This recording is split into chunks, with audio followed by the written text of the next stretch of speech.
ਸਾਂਝਾ ਸਪੈਸ਼ਲ ਦੇਖ ਰਹੇ ਦਰਸ਼ਕਾਂ ਦਾ ਸਵਾਗਤ ਹੈ। ਮੈਂ ਚਰਨਜੀਤ ਕੌਰ ਤੇ ਗੱਲ ਕਰਾਂਗੇ ਨੋਟ ਵੋਟ ਤੇ ਸਿਆਸੀ ਖੋਟ ਦੀ। ਅਜਿਹਾ ਇਸ ਲਈ ਕਿਉਂਕਿ ਦਿੱਲੀ ਦੇ ਮੁੱਖ ਮੰਤਰੀ ਅਰਵਿੰਦ ਕੇਜਰੀਵਾਲ ਨੇ ਮੰਗ ਕੀਤੀ ਹੈ ਕਿ ਨੋਟ ਤੇ ਗਣੇਸ਼ ਅਤੇ ਲక్ష్ਮੀ ਜੀ ਦੀ ਤਸਵੀਰ ਲਾਈ ਜਾਏ। ਤਰਕ ਦਿੱਤਾ ਹੈ ਕਿ ਅਰਥ ਵਿਵਸਥਾ ਸੁਧਾਰਨੀ ਹੈ, ਪਰ ਹੁਣ ਉਹਨਾਂ ਦੇ ਬਿਆਨ ਤੋਂ ਬਾਅਦ ਸਾਰੇ ਸਿਆਸੀ ਲੀਡਰਾਂ ਨੇ ਆਪੋ ਆਪਣੀ ਪਸੰਦ ਦੱਸ ਦਿੱਤੀ ਹੈ। ਕਿਸੇ ਨੂੰ ਕੋਈ ਤਸਵੀਰ ਪਸੰਦ ਹੈ ਤੇ ਕਿਸੇ ਹੋਰ ਨੂੰ ਕੋਈ ਹੋਰ। ਪਰ ਤੁਹਾਨੂੰ ਦੱਸਦੇ ਹਾਂ ਪਹਿਲਾਂ ਇਹ ਕਿ ਅਰਵਿੰਦ ਕੇਜਰੀਵਾਲ ਨੇ ਕੀ ਬਿਆਨ ਦਿੱਤਾ ਸੀ ਤੇ ਉਹਨਾਂ ਦੇ ਇਸ ਬਿਆਨ ਦੇ ਕੀ ਮਾयने निकल रहे ने।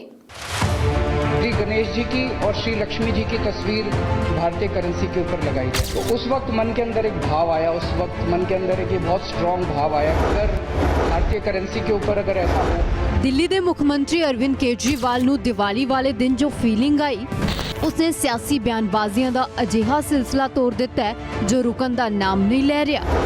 फीलिंग सी ही कुछ अजिही कि विरोधी बोले बिना रह नहीं सके। अरविंद केजरीवाल ने नोटां ते लक्ष्मी अते गणेश दियां तस्वीरां वाली अपनी फीलिंग देश दे प्रधानमंत्री सामने रख दिती है, पर केजरीवाल दी इह भावना ने सियासी माहौल पखा दिता है। पूजन कर रहे थे तो उस वक्त मन के अंदर एक भाव आया, उस वक्त मन के अंदर एक ये बहुत स्ट्रॉन्ग भाव आया कि अगर भारतीय करेंसी के ऊपर अगर ऐसा हो, हम सब लोग पूजन करते हैं, सब लोग भाव से पूजन करते हैं, तो अगर भारतीय करेंसी के ऊपर भी ये हो, मैं ये नहीं कह रहा ये करने से मात्र से केवल अर्थव्यवस्था सुधरेगी, बहुत सारे एफर्ट्स करने की जरूरत है, लेकिन वो एफर्ट्स तब फलीभूत होते हैं जब देवी देवताओं का आशीर्वाद होता है। जेकर हुण केजरीवाल दी कल्पना च रंग भरिया गया तो भारतीय करेंसी कुछ इस तरह दे नाल नजर आएगी। वैसे केजरीवाल दिवाली मौके लक्ष्मी गणेश की पूजा सालों तो करते आ रहे ने, पर उन्हां नूं स्ट्रॉन्ग फीलिंग हुण आई है। हुण सवाल तो उठेगा कि आखिर ये फीलिंग हुण क्यों आई। गुजरात चोणां तो ऐन पहला कि इरादा नोटां दे जरिए वोटां वाली सियासी खोट तां नहीं, कि मकसद वाकई ही आस्था है या फिर चुनावी चोट है। आज मेरी केंद्र सरकार से, प्रधानमंत्री जी से अपील है, भारतीय करेंसी के ऊपर एक तरफ गांधी जी की तस्वीर है, वो वैसे ही रहनी चाहिए, लेकिन दूसरी तरफ श्री गणेश जी की और श्री लक्ष्मी जी की तस्वीर भारतीय करेंसी के ऊपर लगाई जाए। भारतीय करेंसी के ऊपर एक तरफ गांधी जी की तस्वीर है, वो एज इट इज रहे, दूसरी तरफ अगर लक्ष्मी जी की और गणेश जी की तस्वीर होगी तो इससे पूरे देश को उनका आशीर्वाद मिलेगा। लक्ष्मी जी को समृद्धि की देवी माना गया है, गणेश जी जितने विघ्न होते हैं उनको हरने वाला, उनको देवता माना गया है, विघ्न दूर करने वाला देवता माना गया है, तो उन दोनों की तस्वीरें उसके ऊपर लगनी चाहिए। हम ये नहीं कह रहे कि सारे नोट बदले जाएं, लेकिन जितने फ्रेश नोट्स छपते हैं, अभी जो नोट्स हैं वो एज इट इज रहें, लेकिन जो हर महीने फ्रेश नोट छपते हैं वो फ्रेश नोट्स के ऊपर ये शुरुआत की जा सकती है और धीरे धीरे करते करते सर्कुलेशन में काफी मात्रा में ये वाले नए नोट आ जाएंगे। हुण धार्मिक वोट बैंक का ख्याल भी रखना है, इसलिए उदाहरण इंडोनेशिया की दिती है तां जो देवी देवतियां नूं दिती तरजीह नाल कोई होर धार्मिक तबका खफा ना हो जाए। इंडोनेशिया एक मुस्लिम कंट्री है, 85% से ज्यादा उनकी आबादी मुस्लिम है, 2% से कम हिंदू हैं वहां पे, लेकिन उन्होंने भी अपने नोट के ऊपर गणेश जी की तस्वीर छापी हुई है। तो मैं समझता हूं कि ये एक बहुत अहम कदम है जो कि केंद्र सरकार को उठाना चाहिए। अरविंद केजरीवाल की इस मंग ते विरोधी काफी औखे ने। गुजरात चोणां तो पहला केजरीवाल की डिमांड ते सवालों की वाछड़ है। हुण केजरीवाल ने मंग की है, इसलिए सबने अपनी अपनी डिमांड्स भी दस दित्तियां ने। किसी नूं अंबेडकर की फोटो पसंद है, किसी नूं गांधी दी ते किसी नूं देवी देवतियां दी। दिवाली के मौके ते अरविंद केजरीवाल नूं जो ये स्ट्रॉन्ग फीलिंग आई है, इससे सियासत भी बड़ी स्ट्रॉन्ग हो रही है। दस दे ब्रेक ते उस पार।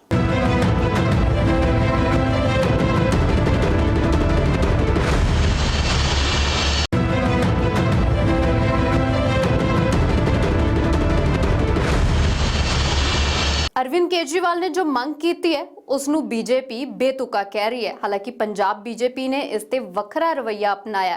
ਤੁਹਾਨੂੰ ਦੱਸਦੇ ਹਾਂ ਕਿ ਵੱਖ-ਵੱਖ ਲੀਡਰਾਂ ਨੇ ਕੀ ਕੀਤੀ ਹੈ ਮੰਗ ਅਤੇ ਅਰਵਿੰਦ ਕੇਜਰੀਵਾਲ ਨੇ ਜੋ ਬਿਆਨ ਦਿੱਤਾ ਹੈ ਉਸ ਤੇ ਸਵਾਲ ਕਿਉਂ उठने लाजमी ने। श्री गणेश जी की और श्री लक्ष्मी जी की तस्वीर भारतीय करेंसी के ऊपर लगाई जाए। ये हिंदी चलचित्र में एक कहावत है, एक गाना है, क्या से क्या हो गया देखते देखते। उनकी जो सोच ही ये सही नहीं है तो उनकी बात को कोई कैसे सही मान सकता है। मैं कोई श्री अरविंद केजरीवाल जी के बयान के खिलाफ नहीं हूँ और बहुत सारे भारत के माइथोलॉजी से जुड़े हुए, भारत के वर्तमान से जुड़े हुए स्थापना बाबा साहब अम्बेडकर ने कराई है। रिजर्व बैंक की स्थापना बाबा साहब अम्बेडकर ने कराई हो तो नोटों के ऊपर फोटो भी तो बाबा साहब अम्बेडकर की चाहिए ना। उन्हें राय दी थी अपनी ना, जे तो चंगी लगेगी राय, बस बोलते लोगों को चंगी लगेगी तो एक्सेप्ट कर लांगे, नहीं चंगी लगेगी तो और लोग भी राय देंगे ने, तो एडी कोई गल नहीं है। नोट एक पर डिमांड्स एनियां केजरीवाल ने मंग की कीती। सारियां पार्टियां ने आपो अपनी पसंद दस दित्ती। कोई BR अंबेडकर दी फोटो नोट ते लाउण दी वकालत करदा है, किसे नूं शिवाजी दी फोटो पसंद है, पर बीजेपी नूं केजरीवाल दी ये मंग बिल्कुल पसंद नहीं है। क्या हो गया देखते देखते। वाकई अगर अरविंद केजरीवाल जी की राजनीति को देखा जाए, अरविंद केजरीवाल जी के पॉलिटिक्स को देखा जाए तो किस प्रकार से यू टर्न किया जाता है आज ये हमारे सामने पूर्णतः उतर के आ रहा है। आप सोचिए, वही अरविंद केजरीवाल जो थोड़े दिन पहले प्रेस कॉन्फ्रेंस करके कह रहे थे कि अगर गलती से आपने दिवाली मना लिया तो आपको जेल में डाला जाएगा, आज वो अचानक लक्ष्मी जी और गणेश जी के विषय में बोलते हुए पाए जा रहे हैं। दिवाली मनाने पर जेल में डालने की धमकी देने वाला व्यक्ति आज किस प्रकार का यू टर्न ले रहे हैं, आज किस प्रकार का ढोंग कर रहे हैं, यह भी हम देख रहे हैं।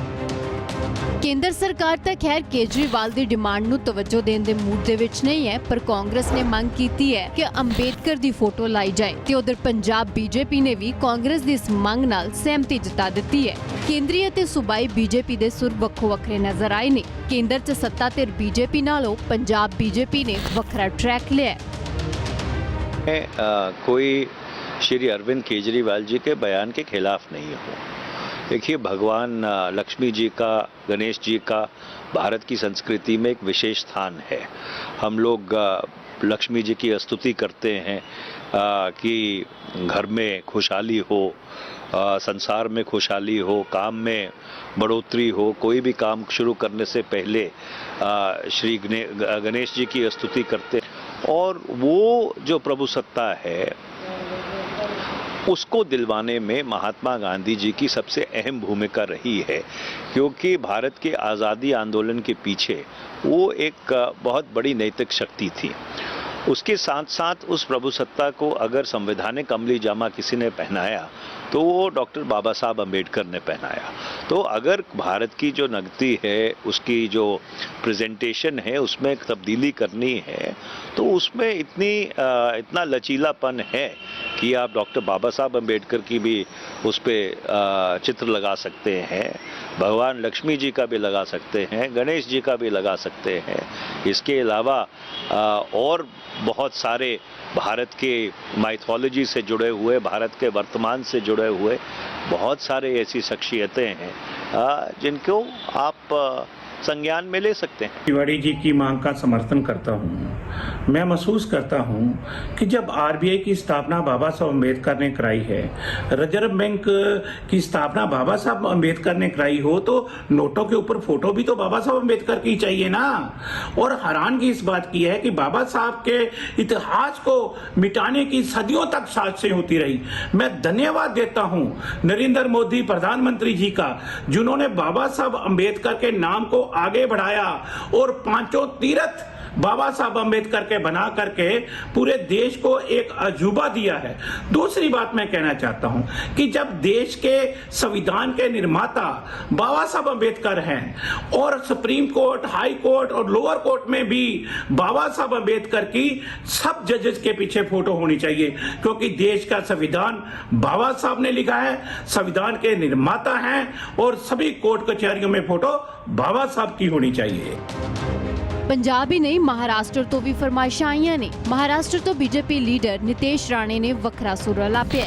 ਨਿਤੇਸ਼ ਰਾਣੇ ਨੇ 200 ਦੇ ਨੋਟ ਨੂੰ ਐਡਿਟ ਕਰਕੇ ਛਤਰਪਤੀ ਸ਼ਿਵਾਜੀ ਦੀ ਫੋਟੋ ਲਾ ਦਿੱਤੀ ਹੈ ਤੇ ਲਿਖ ਦਿੱਤਾ ਹੈ ਕਿ ਹੁਣ ਪਰਫੈਕਟ ਹੈ। ਪਰ ਸਵਾਲ ਉੱਠੇਗਾ ਕਿ ਕੇਜਰੀਵਾਲ ਸਣੇ ਇਹਨਾਂ ਲੋਕਾਂ ਦੀ ਡਿਮਾਂਡ ਕਿੰਨੀ ਜਾਇਜ਼ ਹੈ। ਵੈਸੇ ਸਵਾਲ ਤੇ ਮਾਨ ਦੇ ਮੰਤਰੀ ਕਹਿ ਰਹੇ ਨੇ ਕਿ ਸਲਾਹਾਂ ਨੇ ਕੋਈ ਵੀ ਦੇ ਸਕਦਾ ਹੈ। ਉਹਨੇ ਇੱਕ ਰਾਏ ਦਿੱਤੀ ਆਪਣੀ ਨਾ, ਜੇ ਤੁਹਾਨੂੰ ਚੰਗੀ ਲੱਗੇਗੀ ਰਾਏ, ਇਸ ਮੁਲਕ ਦੇ ਲੋਕਾਂ ਨੂੰ ਚੰਗੀ ਲੱਗੇਗੀ ਤੇ ਐਕਸੈਪਟ ਕਰ ਲਾਂਗੇ, ਨਹੀਂ ਚੰਗੀ ਲੱਗੇਗੀ ਤੇ ਹੋਰ ਲੋਕ ਵੀ ਰਾਏ ਦਿੰਦੇ ਨੇ, ਤਾਂ ਐਡੀ ਕੋਈ ਗੱਲ ਨਹੀਂ ਹੈ। ਰਾਏ ਸਭ ਦੀ ਸੁਣੀ ਜਾਣੀ ਚਾਹੀਦੀ ਹੈ, ਪਰ ਪਹਿਲਾ ਸਵਾਲ ਇਹ ਕਿ ਕੀ ਇਹ ਮੰਗ ਧਰਮ ਨਿਰਪੱਖ ਕਹਾਉਣ ਵਾਲੇ ਮੁਲਕ ਦੇ ਸੰਵਿਧਾਨ ਦੇ ਵਿਰੁੱਧ ਨਹੀਂ ਹੈ। ਨਾਲ ਹੀ ਸਵਾਲ ਇਹ ਵੀ ਕਿ ਕੇਜਰੀਵਾਲ ਵੱਲੋਂ ਰਾਏ ਦੇਣ ਦੀ ਟਾਈਮਿੰਗ ਕੀ ਹੈ। ਇੰਡੀਅਨ ਕਨਸਟੀਟਿਊਸ਼ਨ ਹੈ, ਭਾਰਤ ਦਾ ਸੰਵਿਧਾਨ ਜਿਹੜਾ ਹੈ, ਭਾਰਤ ਦਾ ਸੰਵਿਧਾਨ ਭਾਰਤ ਨੂੰ ਇੱਕ ਮਾਡਰਨ ਸੈਕੂਲਰ ਡੈਮੋਕ੍ਰੈਟਿਕ ਰਿਪਬਲਿਕ ਬਣਾਉਣ ਦੀ ਗੱਲ ਕਰਦਾ ਹੈ। ਮਾਡਰਨ ਮਤਲਬ ਜਿਸ ਦੇ ਵਿੱਚ ਸਾਇੰਸ ਦੀ ਗੱਲ ਹੋਏ, ਸਾਇੰਟੀਫਿਕ ਆਈਡੀਆਜ਼ ਦੀ ਗੱਲ ਹੋਏ, ਜਿਸ ਦੇ ਵਿੱਚ ਜਿਹੜਾ ਰੂੜੀਵਾਦੀ ਵਿਚਾਰ ਨੇ, ਡੌਗਮਾ ਹੈ, ਉਸ ਦਾ ਜਿਹੜਾ ਹੈ ਉਹ ਨਾ ਹੋਏ ਲੋਕਾਂ ਦੇ ਦਿਮਾਗਾਂ ਦੇ ਵਿੱਚ, ਤੇ ਭਾਰਤ ਦੇ ਲੋਕ ਜਿਹੜੇ ਨੇ ਉਹ ਸਾਇੰਟੀਫਿਕ ਥਾਟ ਰੱਖਣ ਤੇ ਡੈਮੋਕ੍ਰੈਟਿਕ ਤਾਂ ਅਸੀਂ ਸਮਝ ਸਕਦੇ ਨੇ ਕਿ ਪ੍ਰੋਪਰ ਡੈਮੋਕ੍ਰੈਟਿਕ ਪ੍ਰੋਸੈਸ ਜਿਹੜੀ ਇੰਡੀਆ ਦੇ ਵਿੱਚ ਹੋਣੀ ਚਾਹੀਦੀ ਹੈ। ਮਾਡਰਨ ਸੈਕੂਲਰ ਡੈਮੋਕ੍ਰੈਟਿਕ ਰਿਪਬਲਿਕ ਬਣਾਉਣ ਦੀ ਗੱਲ ਜਿਹੜੀ ਹੈ ਕਰਦੇ ਨੇ ਅਸੀਂ। ਸੈਕੂਲਰ ਜਿਹੜਾ ਹੈ, ਸੈਕੂਲਰਿਜ਼ਮ ਨੂੰ ਜਿਹੜਾ ਹੈ ਭਾਰਤ ਦਾ ਜਿਹੜਾ ਹੈ ਆਤਮਾ ਕਿਹਾ ਜਾਂਦਾ ਹੈ ਕਿ ਭਾਰਤ ਦੇ ਉਸ ਸੰਵਿਧਾਨ ਦੀ ਆਤਮਾ ਹੈ ਸੈਕੂਲਰਿਜ਼ਮ। ਤੇ ਇੰਡੀਅਨ ਸਟੇਟ ਦਾ ਕੋਈ ਵੀ ਰਿਲੀਜਨ ਨਹੀਂ ਹੈ। ਇਹ ਬਾਕਾਇਦਾ ਇਹ ਸਾਡਾ ਸੰਵਿਧਾਨ ਕਹਿੰਦਾ ਹੈ ਕਿ ਭਾਰਤ ਦਾ ਜਿਹੜਾ ਸਟੇਟ ਹੈ, ਭਾਰਤ ਦਾ ਜਿਹੜਾ ਰਾਜ ਹੈ, ਉਸ ਦਾ ਕੋਈ ਰਿਲੀਜਨ ਨਹੀਂ ਹੈ, ਕਿਉਂਕਿ ਰਿਲੀਜਨ ਇੱਕ ਪਰਸਨਲ ਆਸਥਾ ਦਾ ਮੁੱਦਾ ਹੈ। ਪਰ ਹੁਣ ਅਰਵਿੰਦ ਕੇਜਰੀਵਾਲ ਹੋਰਾਂ ਨੇ ਜਿਹੜੀ ਮੰਗ ਕੀਤੀ ਹੈ ਕਿ ਲక్ష్ਮੀ ਤੇ ਗਣੇਸ਼ ਦੀਆਂ ਜਿਹੜੀਆਂ ਫੋਟੋਆਂ ਨੇ ਉਹ ਜਿਹੜੀਆਂ ਨੇ ਕਰੰਸੀ ਨੋਟਸ ਤੇ ਲਾ ਦੇਣੀਆਂ ਚਾਹੀਦੀਆਂ। ਤੇ ਪਹਿਲੇ ਤਾਂ ਇਸ ਨੂੰ ਮੈਂ ਇਸ ਤਰੀਕੇ ਨਾਲ ਸਮਝਦਾ ਕਿ ਜਿਹੜੀ ਭਾਰਤ ਦੀ ਸੈਕੂਲਰਿਜ਼ਮ ਹੈ, ਜਿਹੜਾ ਭਾਰਤ ਦੀ ਆਤਮਾ ਹੈ ਸੈਕੂਲਰਿਜ਼ਮ ਜਿਹੜੀ ਹੈ, ਉਸ ਦੇ ਇਹ ਮੂਲ ਤੌਰ ਤੇ ਖਿਲਾਫ ਹੈ। ਇਸ ਨੂੰ ਇਲੈਕਸ਼ਨ ਦੇ ਨਾਲ ਜੋੜ ਕੇ ਸਾਨੂੰ ਇਸ ਨੂੰ ਸਾਫ਼ ਤੌਰ ਤੇ ਦੇਖਣਾ ਚਾਹੀਦਾ ਕਿ ਜਿਹੜਾ ਆਮ ਆਦਮੀ ਪਾਰਟੀ ਸੁਪਰੀਮੋ ਜਿਹੜੇ ਅਰਵਿੰਦ ਕੇਜਰੀਵਾਲ ਉਹਨਾਂ ਨੇ ਪਿਛਲੇ ਕੱਲ ਮੰਗ ਕੀਤੀ ਹੈ, ਸਾਫ਼ ਤੌਰ ਤੇ ਉਹਨਾਂ ਨੇ ਕਈ ਵਾਰ ਕਿਹਾ ਕਿ ਅਸੀਂ ਧਰਮ ਦੀ ਰਾਜਨੀਤੀ ਨਹੀਂ ਕਰਾਂਗੇ, ਧਰਮ ਦੀ ਰਾਜਨੀਤੀ ਅਸੀਂ ਕਰਦੇ ਨਹੀਂ ਹੈ, ਬਲਕਿ ਭਗਵੰਤ ਮਾਨ ਹੋਰਾਂ ਦੀ ਪਿਛਲੇ ਕੱਲ ਦੀ ਸਟੇਟਮੈਂਟ ਹੈ ਕਿ ਅਸੀਂ ਧਰਮ ਦੀ ਰਾਜਨੀਤੀ ਨਹੀਂ ਕਰਦੇ, ਅਸੀਂ ਨਫ਼ਰਤ ਦੀ ਰਾਜਨੀਤੀ ਨਹੀਂ ਕਰਦੇ, ਅਸੀਂ ਤਾਂ ਡਿਵੈਲਪਮੈਂਟ ਪੱਖੀ ਜਿਹੜੀ ਹੈ ਰਾਜਨੀਤੀ ਕਰਦੇ ਨੇ। ਤੇ ਉਸ ਸਟੇਟਮੈਂਟਸ ਜਿਹੜੀਆਂ ਨੇ ਉਹਨਾਂ ਸਟੇਟਮੈਂਟਸ ਦੇ ਬਿਲਕੁਲ ਕੰਟਰਾਡਿਕਟਰੀ ਹੈ ਪਿਛਲੇ ਕੱਲ ਦੀ ਜਿਹੜੀ ਮੰਗ ਹੈ ਅਰਵਿੰਦ ਕੇਜਰੀਵਾਲ ਹੋਰਾਂ ਦੀ।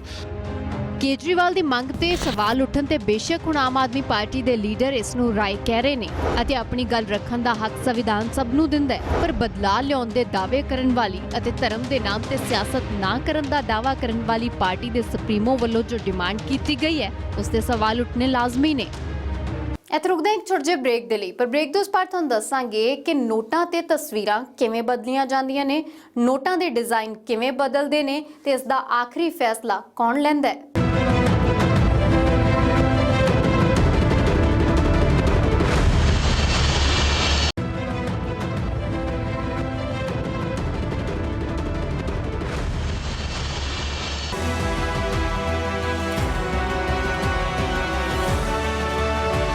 ਅਜਿਹਾ ਨਹੀਂ ਹੈ ਕਿ ਇਹ ਪਹਿਲੀ ਦਫਾ ਹੋਇਆ ਹੋਵੇ ਜਦੋਂ ਕਿਸੇ ਲੀਡਰ ਨੇ ਨੋਟ ਤੇ ਨਵੀਂ ਤਸਵੀਰ ਲਾਉਣ ਦੀ ਮੰਗ ਕੀਤੀ ਹੋਵੇ। ਇਸ ਤੋਂ ਪਹਿਲਾਂ ਵੀ ਕਈ ਲੀਡਰ ਅਜਿਹੇ ਨੇ ਜੋ ਆਪਣੀ ਪਸੰਦ ਦੱਸ ਚੁੱਕੇ ਨੇ ਕਿ ਨੋਟ ਤੇ ਇਸ ਤਰ੍ਹਾਂ ਦੀ ਤਸਵੀਰ ਹੋਣੀ ਚਾਹੀਦੀ ਹੈ। ਪਰ ਤੁਹਾਨੂੰ ਦੱਸਦੇ ਹਾਂ ਕਿ ਕੀ ਨੋਟ ਤੇ ਤਸਵੀਰ ਬਦਲੀ ਜਾ ਸਕਦੀ ਹੈ, ਤੇ ਜੇਕਰ ਬਦਲੀ ਜਾ ਸਕਦੀ ਹੈ ਤਾਂ ਇਸ ਦੇ ਨੇਮ ਕੀ ਨੇ, ਇਹ ਡਿਜ਼ਾਈਨ ਕੌਣ ਤਿਆਰ ਕਰਦਾ ਹੈ ਤੇ ਆਖਰੀ ਮਨਜ਼ੂਰੀ ਕੌਣ ਦਿੰਦਾ ਹੈ। ਇਹ ਨੋਟ ਜੋ ਤੁਸੀਂ ਆਪਣੀ ਟੀਵੀ ਸਕਰੀਨ ਤੇ ਦੇਖ ਰਹੇ ਹੋ, ਇਹ ਪਹਿਲਾਂ ਤੋਂ ਅਜਿਹਾ ਨਹੀਂ ਸੀ। ਇਸ 'ਚ ਬਹੁਤ ਬਦਲਾਅ ਹੋਏ ਨੇ ਅਤੇ ਕਈ ਵਾਰ ਨੋਟਾਂ ਤੇ ਮਹਾਤਮਾ ਗਾਂਧੀ ਦੇ ਇਲਾਵਾ ਹੋਰ ਫੋਟੋ ਲਗਾਉਣ ਦੀ ਮੰਗ ਵੀ ਵੱਖ-ਵੱਖ ਲੀਡਰ ਕਰ ਚੁੱਕੇ ਨੇ। ਸਾਬਕਾ ਰਾਜ ਸਭਾ ਸਾਂਸਦ ਨਰਿੰਦਰ ਯਾਦਵ ਨੇ 2 ਫੋਟੋ ਲਗਾਉਣ ਦੀ ਮੰਗ ਕੀਤੀ ਸੀ। ਯਾਦਵ ਨੇ ਨੋਟ ਤੇ ਅੰਬੇਦਕਰ ਅਤੇ ਵਿਵੇਕਾਨੰਦ ਦੀ ਤਸਵੀਰ ਲਾਉਣ ਦੀ ਅਪੀਲ ਕੀਤੀ ਸੀ।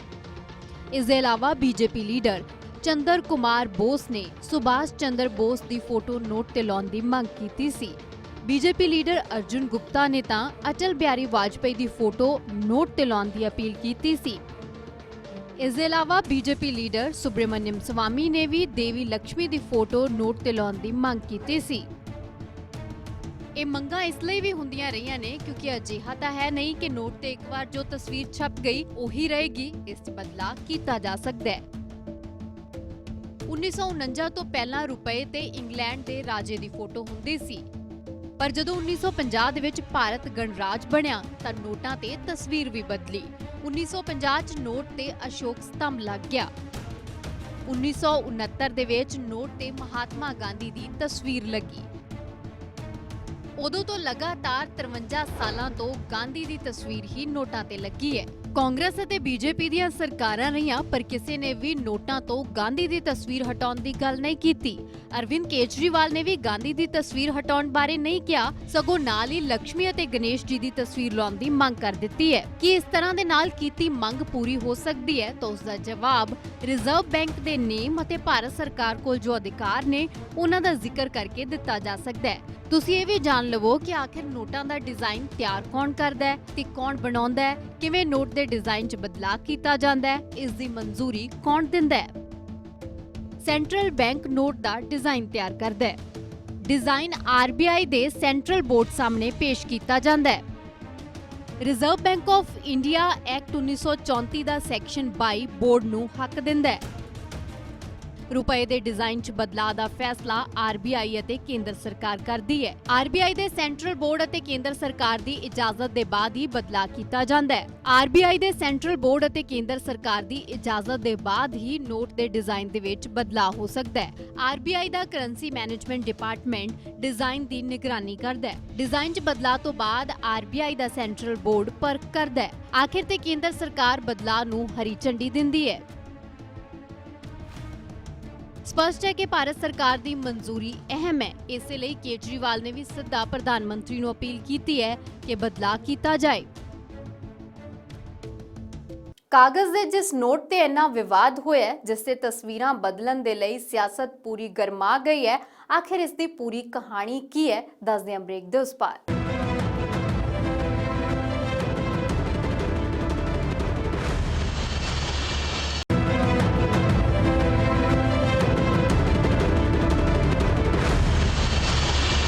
ਰੁਪਏ ਦੀ ਕਹਾਣੀ ਬਹੁਤ ਪੁਰਾਣੀ ਹੈ। ਅੱਜ ਤੁਹਾਡੀ ਜੇਬ ਦੇ ਵਿੱਚ ਜੋ ਨੋਟ ਹੈ ਉਹ ਪਹਿਲਾਂ ਇਸ ਤਰ੍ਹਾਂ ਦਾ ਨਹੀਂ ਹੁੰਦਾ ਸੀ। ਇਸ ਤੇ ਪਹਿਲਾਂ ਕੁਝ ਹੋਰ ਤਸਵੀਰਾਂ ਹੁੰਦੀਆਂ ਸਨ। ਤੁਹਾਨੂੰ ਦੱਸਦੇ ਹਾਂ ਕਿ ਸਦੀਆਂ ਪੁਰਾਣੀ ਰੁਪਏ ਦੀ ਕਹਾਣੀ ਕੀ ਹੈ ਤੇ ਕਿਵੇਂ ਹੌਲੀ-ਹੌਲੀ ਰੁਪਏ ਦਾ ਰੂਪ ਬਦਲਿਆ। ਜੋ ਰੁਪਏ ਤੁਹਾਡੀ ਜੇਬ 'ਚ ਨੇ ਉਹਨਾਂ ਦੀ ਕਹਾਣੀ ਸਦੀਆਂ ਪੁਰਾਣੀ ਹੈ। ਅਜਿਹਾ ਮੰਨਿਆ ਜਾਂਦਾ ਹੈ ਕਿ ਭਾਰਤ ਉਹਨਾਂ ਗਿਣੇ ਚੁਣੇ ਮੁਲਕਾਂ 'ਚੋਂ ਹੈ ਜਿੱਥੇ 2500 ਸਾਲ ਪਹਿਲਾਂ ਤੋਂ ਹੀ ਮੁਦਰਾ ਦਾ ਇਸਤੇਮਾਲ ਹੋ ਰਿਹਾ ਹੈ। ਰਿਪੋਰਟਸ ਦੇ ਮੁਤਾਬਿਕ 2600 ਸਾਲ ਪਹਿਲਾਂ ਭਾਰਤ 'ਚ ਮੁਦਰਾ ਦਾ ਚੱਲਣ ਸ਼ੁਰੂ ਹੋਇਆ। 6ਵੀਂ ਸ਼ਤਾਬਦੀ ਈਸਵੀ ਪੂਰਵ ਦੇ ਵਿੱਚ ਇਸ ਦੀ ਸ਼ੁਰੂਆਤ ਦੀ ਗੱਲ ਆਖੀ ਗਈ ਹੈ। ਰੁਪਏ ਦਾ ਮਤਲਬ ਹੁੰਦਾ ਸੀ ਚਾਂਦੀ ਵਰਗਾ। ਅਜਿਹਾ ਮੰਨਿਆ ਜਾਂਦਾ ਹੈ ਕਿ ਰੁਪਏ ਦਾ ਜ਼ਿਕਰ ਪੁਰਾਤਨ ਭਾਰਤੀ ਸਾਹਿਤ ਦੇ ਵਿੱਚ ਕੀਤਾ ਗਿਆ।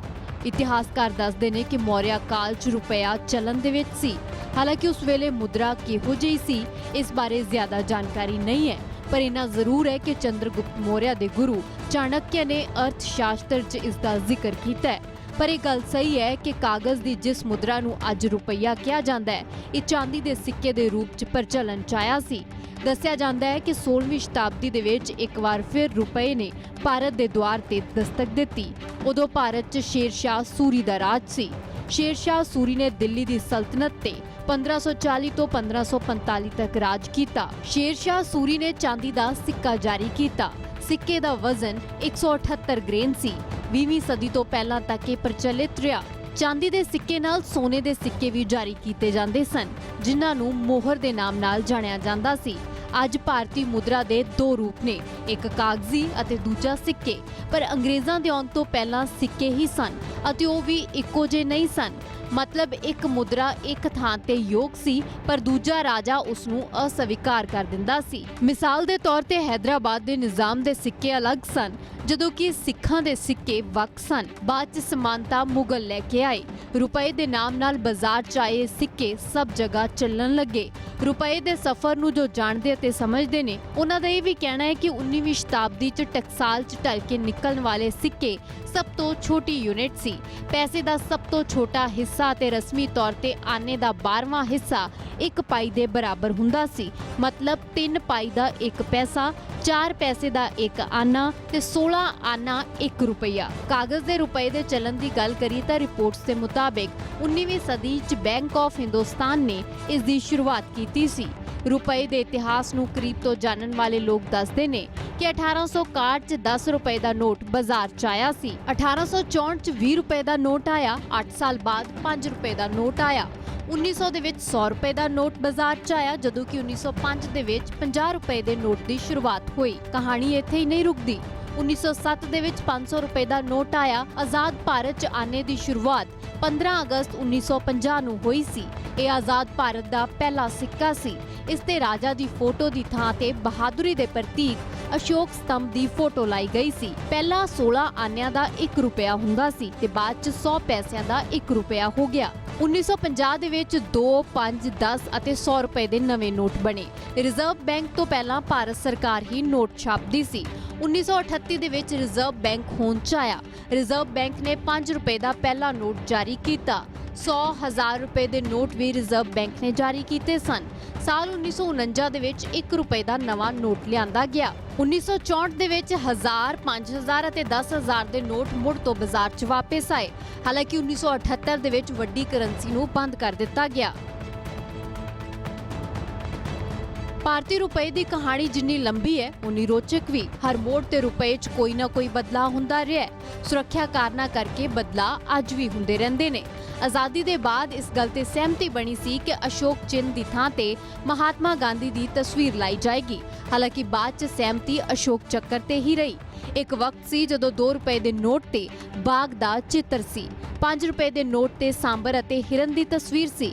100 ਰੁਪਏ ਦੇ ਨੋਟ ਤੇ ਖੇਤੀ ਸੰਬੰਧੀ ਤਸਵੀਰ ਸੀ, ਜਦੋਂ ਕਿ 20 ਰੁਪਏ ਦੇ ਨੋਟ ਤੇ ਮੋਰ ਅਤੇ ਗਾਰਡਨ ਦੀਆਂ ਤਸਵੀਰਾਂ ਸਨ। ਸਾਲ 1969 ਦੇ ਵਿੱਚ ਮਹਾਤਮਾ ਗਾਂਧੀ ਦੀ ਜਯੰਤੀ ਦੇ ਮੌਕੇ ਤੇ ਭਾਰਤੀ ਕਰੰਸੀ ਤੇ ਮਹਾਤਮਾ ਗਾਂਧੀ ਦੀ ਤਸਵੀਰ ਛਾਪੀ ਗਈ। 1987 ਦੇ ਵਿੱਚ ਮਹਾਤਮਾ ਗਾਂਧੀ ਦੀ ਤਸਵੀਰ ਵਾਲਾ 500 ਦਾ ਨੋਟ ਬਾਜ਼ਾਰ ਦੇ ਵਿੱਚ ਆਇਆ। ਨੋਟ ਦਾ ਵਾਟਰਮਾਰਕ ਹਾਲਾਂਕਿ ਅਸ਼ੋਕ ਚਿੰਨ੍ਹ ਹੀ ਰੱਖਿਆ ਗਿਆ। 1996 ਦੇ ਵਿੱਚ ਮਹਾਤਮਾ ਗਾਂਧੀ ਸੀਰੀਜ਼ ਦੇ ਨਵੇਂ ਨੋਟ ਆਏ। 2005 ਦੇ ਵਿੱਚ ਕੁਝ ਹੋਰ ਸਿਕਿਉਰਿਟੀ ਫੀਚਰਸ ਜੋੜੇ ਗਏ, ਜਦੋਂ ਕਿ 2016 ਦੇ ਵਿੱਚ ਨੋਟਬੰਦੀ ਦੇ ਬਾਅਦ 2000 ਦਾ ਨੋਟ ਵੀ ਮਾਰਕੀਟ ਦੇ ਵਿੱਚ ਆ ਗਿਆ। ਸਾਂਝਾ ਸਪੈਸ਼ਲ ਦੇ ਵਿੱਚ ਅੱਜ ਦੇ ਲਈ ਇੰਨਾ ਹੀ। ਮੈਨੂੰ ਦਿਓ ਇਜਾਜ਼ਤ। ਪਰ ABP ਸਾਂਝਾ ਦੇ ਦਰਸ਼ਕ ਆਪਣਾ ਮਨਪਸੰਦ ਦਾ ਚੈਨਲ ABP ਸਾਂਝਾ ਫਾਸਟਵੇ ਦੇ ਚੈਨਲ ਨੰਬਰ 119 ਤੇ ਦੇਖ ਸਕਦੇ ਨੇ।